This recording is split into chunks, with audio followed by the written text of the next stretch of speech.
राजधानी दिल्ली में जल्द चुनाव होने हैं, जिसकी वजह से सियासी पारा हाई है।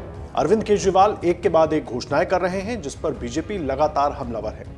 हाल ही में अरविंद केजरीवाल ने दिल्ली में पुजारी और ग्रंथियों के लिए योजना का ऐलान किया था, जिस पर बीजेपी और कांग्रेस केजरीवाल पर हमलावर हो गई थी और बीजेपी ने तो केजरीवाल को चुनावी हिंदू तक बता दिया था, जिसके बाद बीजेपी और आप के नेताओं के बीच लगातार आरोप प्रत्यारोप पहले से ही जारी था। और अब दिल्ली के मुख्यमंत्री ने बुधवार को एक प्रेस कॉन्फ्रेंस की। मुख्यमंत्री आतिशी ने बीजेपी पर पलटवार किया। इस दौरान आतिशी ने दावा किया कि बीजेपी हिंदू मंदिरों और बौद्ध मंदिरों को तोड़ने की योजना बना रही है। ये बात उन्होंने दिल्ली के लिए कही। देखिए, दिल्ली के सीएम आतिशी ने प्रेस कॉन्फ्रेंस में कहा कि भाजपा की केंद्र सरकार दिल्ली के अलग अलग इलाकों में हिंदू मंदिरों और बौद्ध मंदिरों को तोड़ने की योजना बना रही है। एक धार्मिक समिति है जो मंदिरों को शिफ्ट करने या उन्हें तोड़ने के बारे में फैसला लेती है। ये दिल्ली सरकार के गृह मंत्री के अधीन आती थी, लेकिन पिछले एक साल तक इस समिति के सभी फैसले पहले गृह मंत्री के सामने रखे जाते थे और उनकी मंजूरी के बाद ही कोई कार्रवाई की जाती थी। पर पिछले एक साल से दिल्ली के एलजी ने आदेश दिया कि किसी भी धार्मिक स्थल को तोड़ना कानून व्यवस्था का मामला है और इसलिए ये दिल्ली के एलजी के अधीन आता है और इसलिए दिल्ली के सीएम या गृह मंत्री का इससे कोई लेना देना नहीं है। पहले सुनिए आतिशी के आरोप। सरकार दिल्ली के अलग अलग हिस्सों में कई सारे मंदिरों को और बौद्ध धर्म के मंदिरों को तोड़ने का प्लान बना रही है। दिल्ली में एक रिलीजियस कमेटी होती है जो मंदिरों की अगर कहीं पे शिफ्टिंग होनी है, अगर किसी भी धार्मिक स्थल का डेमोलिशन होना है, ये सारे डिसीजंस रिलीजियस कमेटी लेती है। ये रिलीजियस कमेटी जब से बनी है, सुप्रीम कोर्ट के आदेश पे रिलीजियस कमेटी का गठन हुआ था।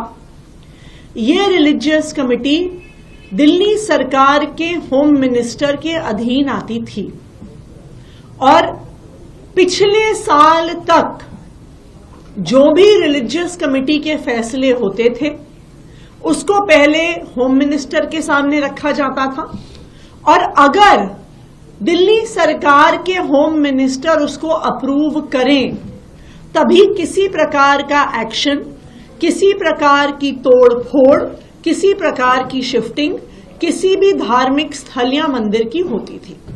आतिशी यही नहीं रुकी, उन्होंने कहा कि अब धार्मिक समिति सीधे दिल्ली एलजी के अधीन है। समिति के अध्यक्ष गृह विभाग के प्रमुख सचिव होते हैं और वो समिति के सुझावों को मंजूरी के लिए सीधे दिल्ली के एलजी को भेजते हैं। इसके आगे उन्होंने पूरी एक लिस्ट बताई कि कौन कौन से इलाके हैं दिल्ली के जहां पर मंदिरों पर कार्रवाई की बात हो रही है और जिस मीटिंग का उन्होंने जिक्र किया उसमें क्या कुछ हुआ, एक बार वो भी आपको सुनवाते हैं। 22 नवंबर को रिलीजियस कमेटी की एक मीटिंग हुई, उसके ये मिनट्स हैं।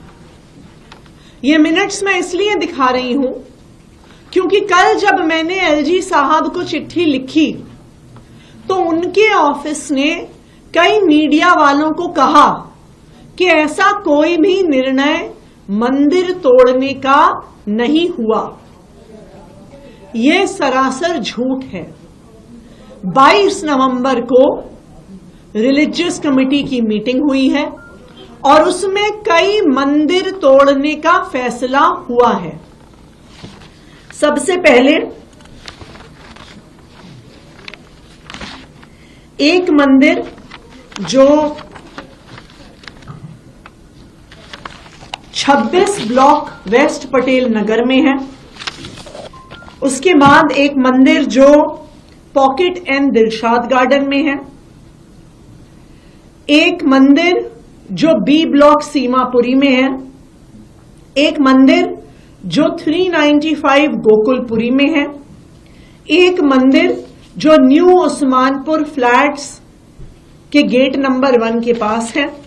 आतिशी ने आगे कहा कि आप और अरविंद केजरीवाल ने पुजारियों और ग्रंथियों को 18,000 रुपए वेतन देने की घोषणा की है। बीजेपी मंदिरों को ध्वस्त करने की योजना बना रही है।